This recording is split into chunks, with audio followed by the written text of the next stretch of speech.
হরে কৃষ্ণ, রাধে রাধে। জয় পরমারাধ্য শ্রী শ্রী গুরুপদ পদ্ম কি জয়। সুপ্রিয় ভক্তবৃন্দ, দর্শক বন্ধু, আজকের আলোচনার প্রারম্ভে সর্বাগ্রে আমি আমার নিত্য জীবনদাতা দিব্য জ্ঞান প্রদাতা ভগবদ অভিন্ন প্রকাশ বিগ্রহ কৃষ্ণ কৃপার মূর্তি বিগ্রহ ব্রজাগত মহাজন পরমারাধ্য শ্রী শ্রী গুরুপদ পদ্মী পুনঃ পুনঃ অসংখ্য সাষ্টাঙ্গ ধন্যবাদ প্রণতি নিবেদন করি এবং তৎপরে সকল সাধু সন্ত গুরু বৈষ্ণব শ্রীপাদ পদ্মী প্রণতি জানিয়ে আপনাদের সকলকেই আমি আমার আন্তরিক প্রীতি শুভেচ্ছা এবং পূজ্যপাদ পদ্মী সশ্রদ্ধ প্রণতি জ্ঞাপন করে সকলের শুভেচ্ছা শুভাশীর্বাদ প্রার্থী হয়ে ইষ্টদেবগণের সুখবিধানে বর্তি হয়ে আজকে আলোচনায় অংশগ্রহণ করছি। আজকে আমরা আলোচনা করব আমাদের যে একাদশী পালন হয়ে গেল সেই সম্বন্ধেই কিছু কথা। কেননা ভক্তরা অনেকেই প্রশ্ন করছেন বা অনেকেই জানতে চাচ্ছেন, কেননা অধিকাংশ ভক্তবৃন্দ নাকি এবারে একাদশীটি পালন করেছেন শুক্রবার দিনে। শনিবারে কি করে হয়, কেউ কেউ বা বেশি সেটি চিন্তাভাবনা না করে মন্তব্য করছেন যে শুক্রবারে তো একাদশী যে ছিল সেটা তো বিদ্যা ছিল না, তাহলে কি করে শনিবারে হলো। দশমী বিদ্যা একাদশী যদি হয় তাহলে সেখানে পরের দিনে একাদশী করার বিধান রয়েছে, কেননা বিদ্যা একাদশী না করে শুদ্ধ একাদশী করতে হবে। তো এই কারণের জন্যে অনেকেই যারা পঞ্জিকা দেখেন, বিশ্লেষণ করেন, যারা গণনা করেন বা বোঝেন বা তাদের সংস্পর্শে যারা রয়েছেন, অনেকেই এই একাদশীটা যেটা গত হলো সেই সম্বন্ধে বিভিন্ন মত বা মন্তব্য প্রকাশ করেছেন। অথচ আমরা কিন্তু করেছি শনিবার দিন। তো তাহলে কি আমরা ভুল করেছি? দেখুন, এর আগে আমি এইভাবে আলোচনাটা করিনি, কেননা প্রত্যেকেরই নিজের নিজের গাইড রয়েছে, তারা যেভাবে বুঝেছেন সেভাবে করেছেন, করছেন, করবেন। আমি ইতোপূর্বে আলোচনা করেছিলাম যে মতান্তর থেকেই থাকে, তো সেই বিষয়ে বেশি কিছু যে আমরা সুমীমাংসা করব বা তর্ক বিতর্ক করব, এটার দিকে আমরা যাই না, নিজ নিজ মত অনুসারেই করুন, আমি এটাই বলেছিলাম। তো যেহেতু প্রশ্ন উঠছে যে তাহলে আমরা যেদিন করলাম সেই দিনটাকে তাহলে ভুল না, সেটা ভুল নয়, কেননা আমার গুরুপাদ পূর্ণ হচ্ছেন ব্রজাগত মহাজন, তিনি মহাপুরুষ। তিনি আপনার আমার মতো এরকমভাবে এসে হঠাৎ করে একাদশী করতে বা কোনো কিছু করতে শেখানোনি, আর কাউকে শিক্ষাও দেননি। সেই ব্রজাগত মহাজন মহাপুরুষ, যিনি শৈশব থেকে প্রায় 5-6 বছর বয়স এরকমই বলা যায়, সে অবস্থায় যিনি নিজের পিতা মাতা বা পূর্ব আশ্রম যেটি সেটিও ছেড়ে তার গুরুপাদ পদ্মের কাছে এসেই সমগ্র জীবন অদ্যাবধি গুরুবানুগত্যে মহাপ্রভুর সেবা নিয়ে যিনি রয়েছেন, এবং সেখানেই থেকে অর্থাৎ চিনপাই শ্রী ভাগবত আশ্রম থেকে যিনি স্কুল কলেজ অধ্যয়ন লীলা সম্পূর্ণ করে 24 বছরের সন্ন্যাস গ্রহণ করেন তার গুরুপাদ পদ্মের কাছে, এবং বর্তমানে যিনি আচার্য রূপে রয়েছেন,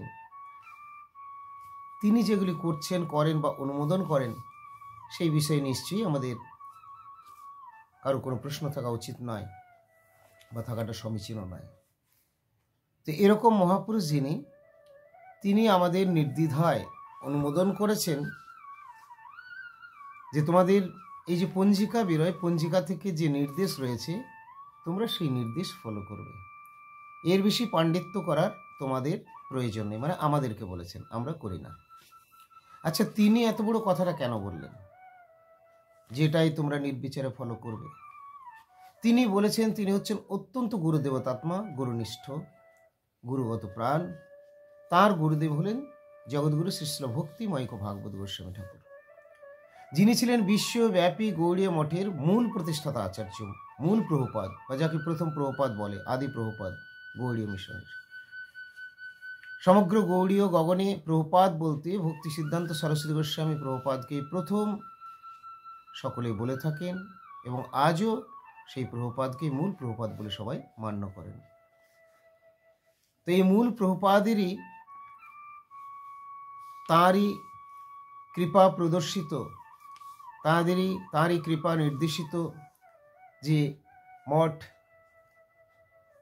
প্রকাশিত বা পরিচালিত এবং সেই মঠের যে গুরুপাদ পদ্ম বা আচার্যবৃন্দ যারা রয়েছেন তারা যেগুলো প্রকাশ করেছেন সেইগুলি আমরা আজও গ্রহণ করে আসছি। কেননা আমার পরমারাধ্য পরম গুরুদেব তিনিও সেই পঞ্জিকা দেখেই আমাদেরকে বলেছিলেন এবং সেই অনুসারে আমার পরমারাধ্য শ্রী গুরুপাদ পদ্ম আজও সেই পঞ্জিকা বা শ্রী চৈতন্য গৌড়ীয় মঠের যে মূল পঞ্জিকাটি রয়েছে আমরা সেটি ফলো করি। বিভিন্ন জনের বিভিন্ন পঞ্জিকা রয়েছে, সেগুলো আপনারা ফলো করতে পারেন, তাতে অসুবিধা কিছু নেই। কিন্তু মতান্তর কখনো কোথাও হয়, কোথাও দেখা যায়। আজকের মতান্তর কেন হলো? অর্থাৎ এই যে একাদশীটা পেরিয়ে গেল, কেউ বলল শুক্রবারে, কেউ বলল শনিবারে। কোনটা? আমরা আগের পাঠে বলেছিলাম, আলোচনায় বলেছিলাম যে আসলে একাদশীটা শুক্রবারই ছিল বা শুক্রবারই একাদশী, কিন্তু তার পরের দিন আমরা পালন করব শনিবার দিন। কেন পালন করব না, পঞ্জিকায় আমাদেরকে নির্দেশ করেছেন যে এই শনিবার দিন হচ্ছে মহা দ্বাদশী ব্রত। শনিবার দিন মহা দ্বাদশী ব্রত এবং এই মহা দ্বাদশীর নাম হলো জয়ন্তী মহা দ্বাদশী। দেখুন, তো শনিবার দিন হচ্ছে মহা দ্বাদশী ব্রত। আচ্ছা, তাহলে একাদশী পূর্ব দিনে একাদশী, পরের দিন হচ্ছে মহা দ্বাদশী, জয়ন্তী মহা দ্বাদশী। তাহলে আমরা একাদশী করব না কেন? না, হরিভক্তি বিলাসে আমাদের জানিয়েছেন, সেখানে রয়েছে এই মহাদ্বাদশী ব্রতের অনেক মাহাত্ম্য, যে পূর্ব দিনে যদি একাদশী থাকে এবং পরের দিনে যদি মহাদ্বাদশী পড়ে, তাহলে সেই ক্ষেত্রে একাদশীর দিন একাদশী ব্রত পালন না করে পরের দিন যদি মহা দ্বাদশী ব্রত পালন করা হয়, তার ফলটা, মাহাত্ম্যটা অনেক বেশি রয়েছে। অর্থাৎ পূর্ব দিনের একাদশী ব্রতটাই আপনি পালন করছেন পরের দিনে যেদিন মহা দ্বাদশী ব্রত পড়ছে। তার ফলে আপনার ওই একাদশীর ফলটা পূর্ব দিনে যেটা সেটাও আপনি পাচ্ছেন, প্লাস মহা দ্বাদশীর যে মাহাত্ম্য বর্ণিত হয়েছে আপনি সেটাও প্রাপ্ত হবেন। একাদশীর পরের দিনে মহা দ্বাদশী পড়লে আমরা তখন সেই মহা দ্বাদশী ব্রতটাই পালন করব। সাধারণত একাদশীর পরের দিনে নর্মাল দ্বাদশী, সাধারণ দ্বাদশী থাকে, বিশেষ বিশেষ ক্ষেত্রে মহা দ্বাদশী হয় বা হতে পারে, বিশেষ তিথি বা নক্ষত্র যোগে তখন মহা দ্বাদশী পড়ে। সেই ক্ষেত্রে একাদশীর দিন তো একাদশীই থাকলো পূর্ব দিন, কিন্তু পরের দিন মহা দ্বাদশী হয়ে গেল। পরের দিন সাধারণ দ্বাদশী না থেকে স্পেশাল গুণের জন্যে, অর্থাৎ স্পেশাল তিথি নক্ষত্র তার মধ্যে সন্নিবিষ্ট থাকায় বা সেই সময়ে সেই তিথি নক্ষত্র যোগ পড়ায় সেটি মহা দ্বাদশী হবে, সাধারণ দ্বাদশী হবে না। তাই এবারের দ্বাদশীটি, অর্থাৎ যেদিন পরের দিন মানে শনিবার দিন, সেদিন যে একাদশীর পরের দিন দ্বাদশী ছিল, অর্থাৎ পূর্বদিন পুত্রতা একাদশী ছিল, পরের দিন দ্বাদশী ছিল, কিন্তু এই দ্বাদশী দিনে কোন নক্ষত্র যোগ পড়েছিল না, এই দ্বাদশীর দিনে রোহিণী নক্ষত্র যোগ ছিল। এরপর রোহিণী নক্ষত্র যোগ থাকলে কি হবে, আসুন আরেক জায়গায় আমরা আলোচনাতে জানতে পারছি। এই দেখুন, এখানে রোহিণী নক্ষত্র যোগ থাকলে কি হয়, তার মাহাত্ম্য কি, তার বর্ণনটি দেওয়া আছে। রোহিণী নক্ষত্র যোগ থাকলে সেই ক্ষেত্রে দ্বাদশীতে যদি রোহিণী নক্ষত্র যোগ থাকে, তাহলে শুক্লপক্ষের দ্বাদশীতে রোহিণী নক্ষত্রের যোগ থাকলে সেই দ্বাদশীটি হবে কি, জয়ন্তী মহাদ্বাদশী, স্পেশাল দ্বাদশী হয়ে গেলেন, সাধারণ দ্বাদশী থাকলেন না, সাধারণ থেকে অসাধারণ হলেন। এই জন্য দ্বাদশী না থেকে সেটা হলো মহাদ্বাদশী। যদি শুক্লপক্ষের দ্বাদশী তিথিতে রোহিণী নক্ষত্র যুক্ত থাকে, যদি শুক্লপক্ষের দ্বাদশী তিথিতে রোহিণী নক্ষত্র যুক্ত থাকে, তাহলে সেই দ্বাদশী মহাদ্বাদশীতে বা জয়ন্তী মহাদ্বাদশীতে পরিণত হয়। এরপরে পূর্বেই বলা আছে, কোনো ক্ষেত্রে একাদশীর পরের দিন যদি মহাদ্বাদশী হয়, তাহলে ভক্তগণ একাদশী ব্রত পালন না করে মহাদ্বাদশী ব্রত পালন করলে অধিক মাহাত্ম্য, অধিক ফল লাভ করবেন। এই জন্যে পূর্ব দিনের একাদশীটা তারা পরের দিনে বা মহাদ্বাদশী ব্রতে পালন করছে, যদিও এই মহাদ্বাদশীর পূর্ব দিনে বা একাদশীর সময়, অর্থাৎ একাদশীটাতে কোনো বিদ্যা ছিল না, একাদশীতে কোনো দোষ ছিল না, বিদ্যা ছিল না, অনেকেই না জেনে সব তর্ক বিতর্ক শুরু করেছেন। কেউ বলা বলে আমাকে অনেকেই জিজ্ঞেস করছিলেন, আমাদের পুরুলিয়া থেকেও আমাদের গুরুপাদ পদ্মীর শ্রী চরণাশ্রিত রয়েছে রোহিণী প্রভু। তো সে যেমন পেরেছে বুঝিয়েছে, আমাকে জিজ্ঞেস করছিলেন যে মহারাজ এরকম, তো আমি তো তাদের বলে দিয়েছি যে আমাদের গুরুদেব যা করেন বা সেটাই সঠিক। এবং হ্যাঁ, তুমি খুব ভালো কথাই বলেছো, তবে তারই মধ্যে আমি আরেকটু ক্লিয়ার করে দিচ্ছি যাদের এই প্রশ্নগুলো আসে। গুরুপাদ পদ্ম বলছেন করছেন মানে ভুলভাল কিছু অনুমোদন করে দেবেন, ইট ইজ ইম্পসিবল, এটা হতেই পারে না। তিনি মহাজন মহাপুরুষ, আপনার আমার চেয়ে অনেক বেশি তিনি শাস্ত্র বোঝেন। তিনি বৈকুণ্ঠের লোক, বৃজাগত মহাজন, 5 বছর বয়স থেকে তিনি আশ্রমে থেকে এইভাবে আমাদেরকে শিক্ষাগুলো প্রদান করেছেন বা করছেন আজও, যে কিভাবে তোমাদেরকে ভগবত সেবায় নিয়োজিত হতে হবে এবং শুদ্ধভাবে তোমাদেরকে সেবাগুলো পালন করে যেতে হবে। একাদশী তোমরা ব্রত পালন করবে, সেই একাদশী ব্রত কী কী নিয়ম আছে, কী কী বিধি আছে, সেগুলো তোমরা জেনে নাও।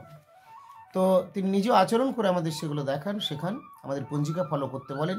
পঞ্জিকা ভুলভাল দিয়ে দেবে তা নয়, আপনার আমার চেয়ে অনেক বড় বড় পণ্ডিত সেখানেও বসে আছেন এবং তারা করেছেন, এবং কোনোটাই যুক্তি না থাকা নয়, সুন্দরভাবে যুক্তি তারা দিতে সমর্থ। তারা তো দূরের কথা, আমরাই বলে দিচ্ছি, এসে শুনুন। তাহলে আবারও বলছি, এই একাদশীটা বিদ্যা ছিল না, একাদশী বিদ্যা ছিল না, একাদশী করা যেতেই পারত। এই একাদশী শুক্রবার দিন থাকলেও পরের দিন শনিবারে আমরা কেন করলাম না, সেদিন মহাদ্বাদশী হয়েছিল। মহাদ্বাদশী কে বলেছে, কেন বললেন না, হরিভক্তি বিলাসী এর বর্ণন দেওয়া আছে সুন্দরভাবে, আমরা সেগুলো ফলো করি। তাই সেই বর্ণন অনুসারে এই একাদশীর পরের দিন অর্থাৎ শুক্রবারের পরে শনিবার দিন দ্বাদশীতে রোহিণী নক্ষত্র সংযুক্ত ছিল বলে, যদি কখনো একাদশীর পরের দিন অর্থাৎ দ্বাদশীতে, শুক্লপক্ষীয় দ্বাদশীতে রোহিণী নক্ষত্র সংযুক্ত হয়, তাহলে সেই দ্বাদশী হবে মহাদ্বাদশী এবং তার নাম হবে জয়ন্তী মহাদ্বাদশী। সুতরাং এরপর আপনারা বুঝতে পারছেন যে কোন কারণে এটা জয়ন্তী মহাদ্বাদশী হলো। কিন্তু যারা একাদশী না একাদশী দেখে, যারা শুধু শুদ্ধার বিদ্যা খুঁজলো, তারা তো একাদশীর দিনে একাদশী পালন করবে। জয়ন্তী মহাদ্বাদশী কাকে বলা হয় সেটা যারা চর্চাই করলো না, ঘাটলই না, বুঝলই না, শুধু জয়ন্তী মহাদ্বাদশী নয়, মহাদ্বাদশী রয়েছে 8টা মহাদ্বাদশীর মধ্যে এই একটা হলো জয়ন্তী মহাদ্বাদশী। আবার রয়েছে পক্ষবর্ধিনী মহাদ্বাদশী, রয়েছে বিজয়া মহাদ্বাদশী, রয়েছে জয়া মহাদ্বাদশী, রয়েছে ত্রিস্পৃশা। 3টে স্পর্শ করছে, একাদশী, দ্বাদশী, ত্রয়োদশী, একই দিনে রয়েছে এরকমভাবে 3টি তিথি। তো সেই ক্ষেত্রে সেটিকে ত্রিস্পৃশা মহাদ্বাদশী। এগুলো আমরা রচনা করিনি, এগুলো বর্তমান আচার্যবৃন্দ, গুরুপাদ গুরুবর্গ, এনারা শাস্ত্রের যে শিক্ষা নির্দেশ সেগুলোকে পালন করছেন, আচরণ করছেন, তারা রচনা করেনি। রচনা তো ভগবত কর্তৃক প্রকাশিত হয়েছে, ভগবানই জানিয়েছেন। এখানে বলে দিচ্ছেন যে শুক্লপক্ষের দ্বাদশী তিথিতে রোহিণী নক্ষত্র যুক্ত হলে উক্ত দ্বাদশী জয়ন্তী নামে সংগীতা হয়। এতৎ প্রসঙ্গে শ্রী ব্রহ্ম পুরাণে উক্ত হয়েছে যে নিখিল পাপহরা ওই তিথিতে ভক্তিপূর্বক শ্রী হরিপূজন সহকারে ব্রত উপবাস করলে সপ্ত জন্মসঞ্চিত সকল পাপ বিদূরিত হয়। সর্বপূর্ণ ফলপ্রদ এই জয়ন্তী বাসর কারো জীবদ্দশায় অনুষ্ঠিত না হলে তার অতীত সকল আয়ুষ্কাল ব্যর্থতায় পর্যবসিত হয়। তাই এত বড় মাহাত্ম্য যেখানে রয়েছে, যেখানে পূর্ব দিনের একাদশী ব্রত পালনেরও ফলটা আপনি পেয়ে যাবেন, প্লাস এই মহাদ্বাদশী ব্রত পালন করলে মহাদ্বাদশীরও ফল পাবেন, তাহলে কেন আপনি মহাদ্বাদশী ব্রত করবেন না?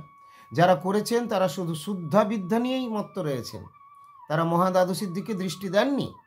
এবং 8টা যে মহাদ্বাদশী রয়েছে সেই মহাদ্বাদশী সম্বন্ধে তারা গভীর চিন্তা করেননি, অথবা তারা ঠিক খুঁজে পাননি। আইনটা খুঁজে পেতে হবে, জানতে হবে রোহিণী নক্ষত্র সংযুক্ত থাকলে সেটা কিন্তু মহাদ্বাদশী হয়ে যাবে। তাই শুক্লপক্ষীয় দ্বাদশীতে যদি রোহিণী নক্ষত্র সংযুক্ত হয় তাহলে সেই মহাদ্বাদশী জয়ন্তী মহাদ্বাদশী নামে সংজ্ঞাত। তখন আমরা সেই জয়ন্তী মহাদ্বাদশী, কেননা যে কোনো মহাদ্বাদশী রইলে পূর্বদিনের একাদশী ব্রত পালন না করে মহাজন মহাপুরুষ শাস্ত্রগণ, শাস্ত্রসমূহ, হরিভক্তি বিলাস আমাদেরকে বর্ণন করেছেন, বলেছেন তোমরা মহাদ্বাদশী পালন করবে। 8টা মহাদ্বাদশী রয়েছে, তার মধ্যে একটা হলো জয়ন্তী মহাদ্বাদশী। যারা পালন করেছেন তারা ধন্য, সকলেই ভালো, খুবই ভালো।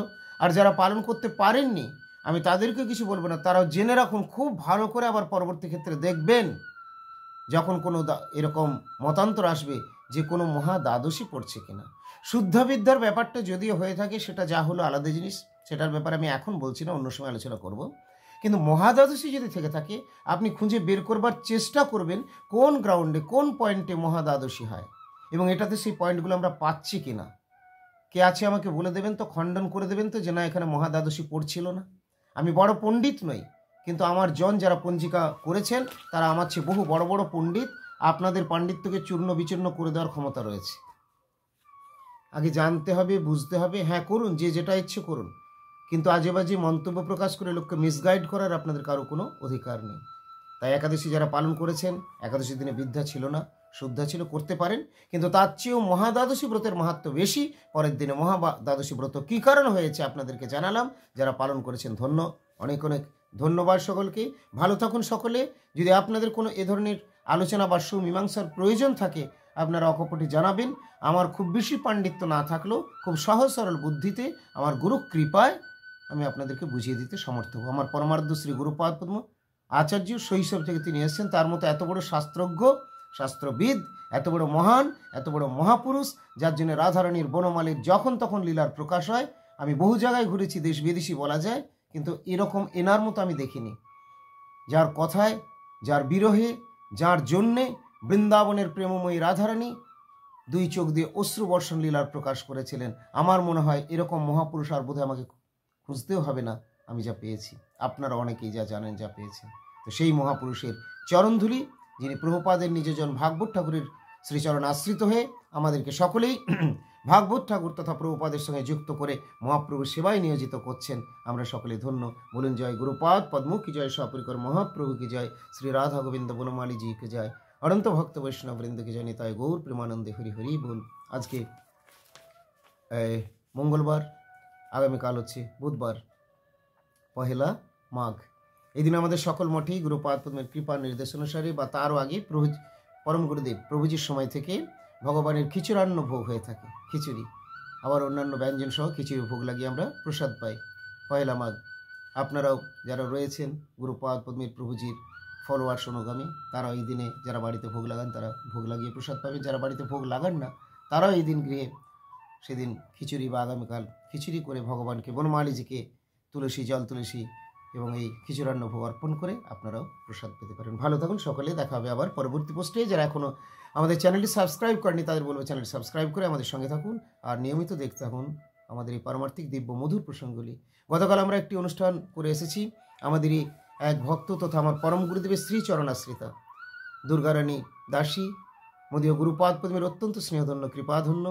তিনি প্রায় দিন 10 আগেই তার দেহত্যাগ, 10-12 দিন আগে তার দেহত্যাগ হয়েছে। স্বধাম যাত্রা করেছেন, ভক্তের স্বধাম যাত্রা উপলক্ষে তার শ্রাদ্ধাদি অনুষ্ঠান সমস্তই সম্পন্ন হয়েছিল, এবং তারপরে গতকাল আমরা সেখানে ভাগবতী অনুষ্ঠান, কলিযুগ ধর্ম হরি সংকীর্তন উৎসব করে এসেছি। তাদের একান্ত আগ্রহে খুবই সুন্দরভাবে তারা সমস্ত আয়োজনে করেছিলেন, খুব সুন্দর অনুষ্ঠান হয়েছে। যদিও শীতকালের দিন আমাদের যেতে পৌঁছাতে দেরি হয়েছিল, এই জন্য হরিকথা বলার সময়টা একটু কম পেয়েছিলাম, আরও বেশি পেলে খুবই ভালো হতো। তারা অনেক প্রকার সুন্দর আয়োজন করেছেন। তাদের সকলেরই ইষ্টদেবের চরণে আমি মঙ্গল কামনা করি। আপনারা সকলেই ভালো থাকুন। ভক্তি বিজয় নাম হট্ট আপনাদের পাশে রয়েছে।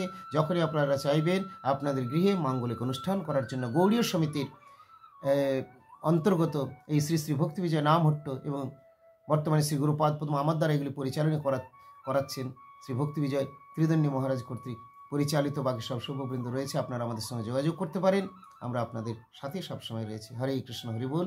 জয় পরমারাধ্য শ্রী গুরুপাদ পদ্ম কি জয়, নিতাই গৌর প্রেমানন্দে হরি হরি বল। রাধে রাধে।